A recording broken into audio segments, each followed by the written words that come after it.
For $6,000 to $7,000, if you choose to buy an RT and think, well, I'm just gonna use that extra money to make my car faster than a Scatpack, you're gonna need more than $6,000 to $7,000. You worry about that you don't have the self-control to keep this car on the road, get the RT.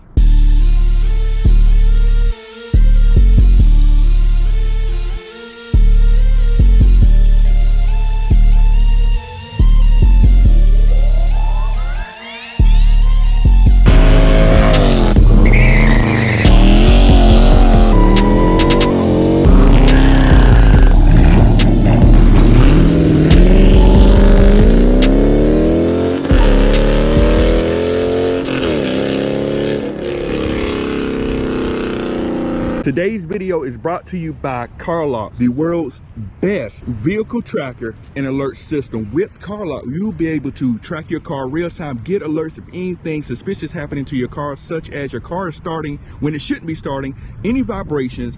Also, if someone decides to unplug your car lock from your car, you'll get a notification for that too. You deserve that peace of mind, and make sure you get your car lock. I do have a discount code for you guys shown on the screen right now. Get 10% off your purchase, as well as 14 days free trial with it as well with that same discount code, man. Get your car lock. You deserve that peace of mind.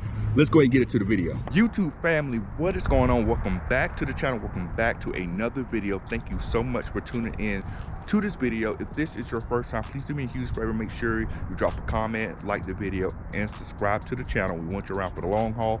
We do a lot of car related things on this particular channel. You tuned in the right place if you like cars, especially Dodge and Mopar content. Just go ahead, hit that subscribe button, turn that button red from gray. You already know how we do that. And if you've already subscribed to the channel and been kicking it with me for a while, I want to appreciate you all for doing that. But we are not going to hold you too long. Let's go ahead and get into the topic of today's video. You see the title and you see the thumbnail. So I know a lot of times people do a video when they're comparing, should you buy a Scatpack, they compare it to a Hellcat, right? Like, should you buy a Scatpack or should you buy a Hellcat? People do that comparison all the time. And also there's a lot of people right now that are looking to probably jump into a RT or a Scatpack or something like that right now because of the fact, you know, the V8's going away. They want to get into a brand new car. And if you're comparing a Scatpack to a Hellcat, most of the times the people are comparing a brand new Scatpack to a used Hellcat. Not everyone wants to buy a used car. Granted, it's not a bad thing to buy a used car. There's a lot of good used cars on the market. Some people don't want to take that chance with a used car. You never know exactly what you're going to get. There are warranties for that, but that's a whole nother conversation. The thing I really want to focus in on is, should you really consider buying an RT or a Scatpack? Now, here's the biggest thing people really don't talk about. Now, the first thing that I want to really jump out, and it's going to really kind of set the tone for everything here, is that when it comes to the brand new Scatpack versus a Hellcat and versus an RT, one of the biggest factors that will, you know, kind of help make the decision what you want to buy is going to be the price. The price point going from an RT to a Scatpack is way smaller than going from a Scatpack to a Hellcat. So let me break those numbers down to you. If you are looking at a Scatpack and an RT, so the price point for a brand new one for either side, Charger or Challenger, you're going to be looking at a difference of about $6,000 to $7,000, which isn't too big of a price difference there. Of course, if you go into a wide body Scatpack, which is going to be more than your narrow body Scatpack, you're going to add some more money on top of that. Now, if you compare the price of a narrow body Scatpack to a Hellcat, you know, the Challenger does come in a narrow body, the Charger does not. You're looking at about $24,000 to $30,000 difference. That is at the lowest price point of each car. Now, if you think about those prices, $24,000 to $30,000, that is pretty big jump. That is almost the price of another car to jump from a Scatpack, a brand new Scatpack, all the way up to a Hellcat. Not even the top of the line Hellcat. We're talking about the 717 Hellcat. That is, I'm not gonna say it's entry level. That's still a lot of car. That is a lot of horsepower, but you can see how big of a jump it is compared to $6,000 to $7,000. Now you're going $24,000 to $30,000. So that's why I feel like the Scatpack and the RT are a better comparison when it comes to the price, you know, brand new. But I'm gonna get to some more things now. If you don't know, I owned the RT right before I got my Scatpack, so I've owned both cars.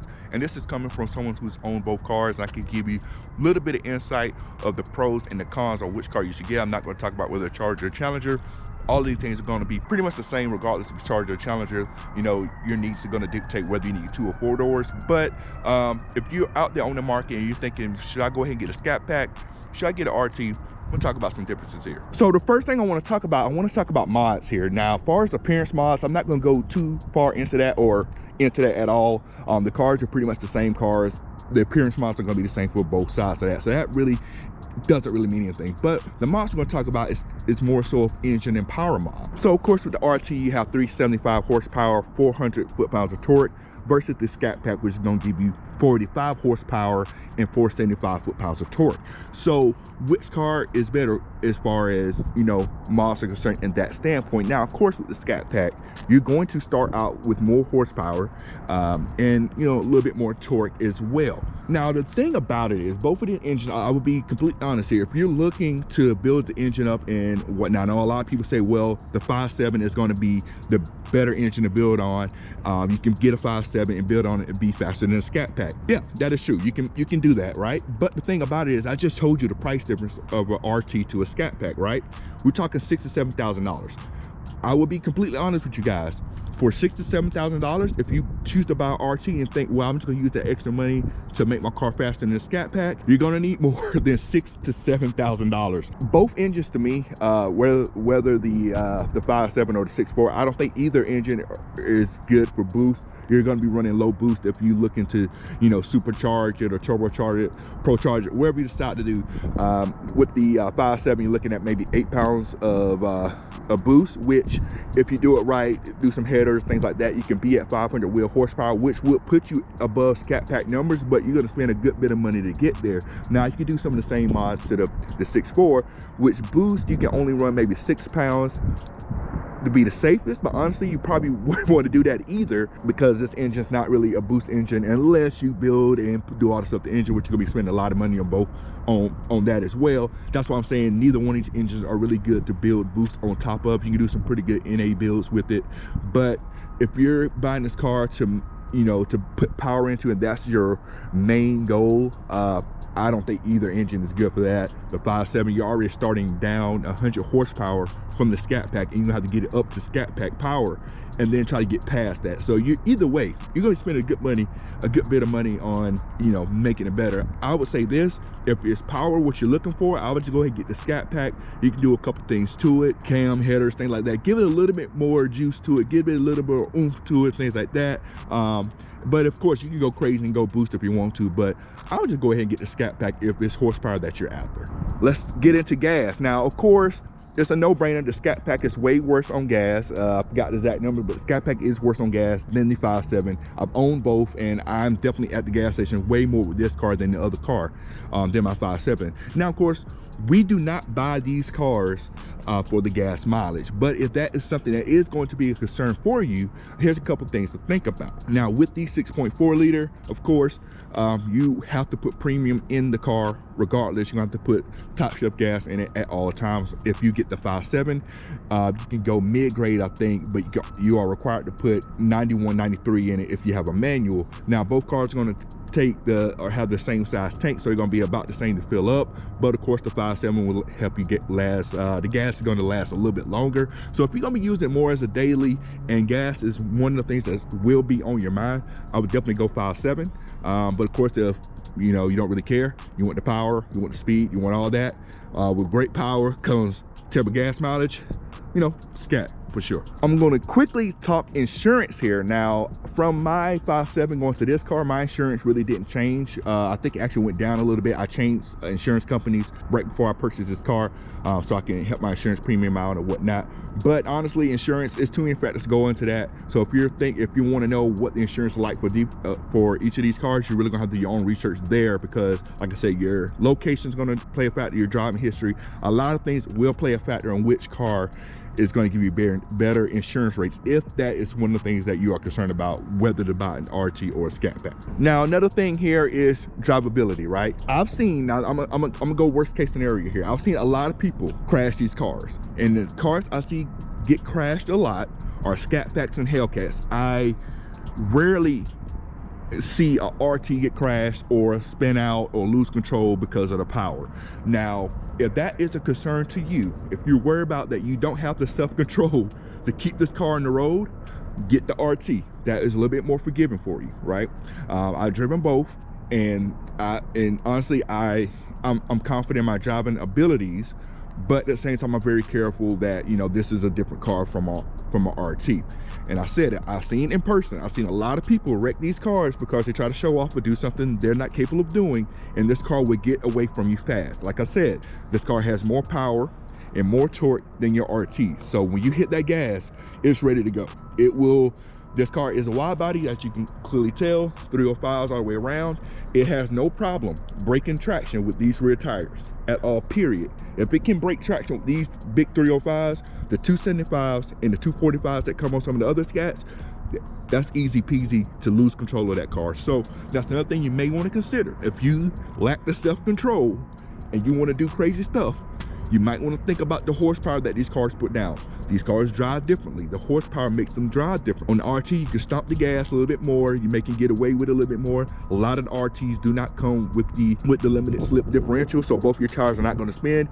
Every Scatpack has the limited slip differential, so when you hit that gas, both of those tires will lose traction, and you need to be ready for that. So drivability, something easy to control, RT easily. If you got some self-control, you know what you're doing, definitely get the Scat. Now, the last point I want to make here is thefts, right? I had an RT before this, I keep saying that so you guys know where I came from. And we already know that from social media, things like that, we see a lot of these cars get stolen. And I'm gonna be honest, the cars I see get stolen the most are Scatpacks, Hellcats, Trackhawks, Durangos if they're out there. Those are kind of rare, but I don't really see Durangos happen, but mostly Trackhawks and Hellcats, right, and Scatpacks. Those are the cars that get stolen a lot. I may have missed it. I have not seen an RT get stolen. A lot of people are not going to try to steal an RT. I had an RT myself. With my RT, I was always paranoid about something happening to it because I had a car stolen before. I feel like with my RT, I can go places with that car that I would not dare to take this car or park my car or things of that nature. So that is another thing now. If you're gonna be daily in this car and driving it wherever, and you don't want to deal with that thought or worrying what could be happening to your car, then maybe go with the RT. I'm not saying the RT is immune to getting stolen. It can still happen with that, but just based off what I'm seeing on social media, on the various websites, Instagram, Facebook, TikTok, all of that, YouTube, the RT does not get stolen like that. It just doesn't. Scatpacks and up, yes, you're definitely gonna worry about where you're parking this car, where you're putting it, and all that type of stuff. So either way, watch your back, but more so with this car. So if you need that peace of mind, get a car lock. Shout out to my sponsor, Car Lock. Link in the description below. Make sure you get that. But if you need more of a peace of mind, definitely go with the RT. And that's gonna wrap up today's video. Like I said, I feel like the RT and the Scatpack are much closer in price, and those are the cars you should be comparing if you're looking at one or the other. But if there's something I didn't cover or something you had a question about, feel free to drop a comment below and let me know. As always, thank you for tuning in. Make sure you hit that subscribe button. We will catch you on the next video. We're out. Got it.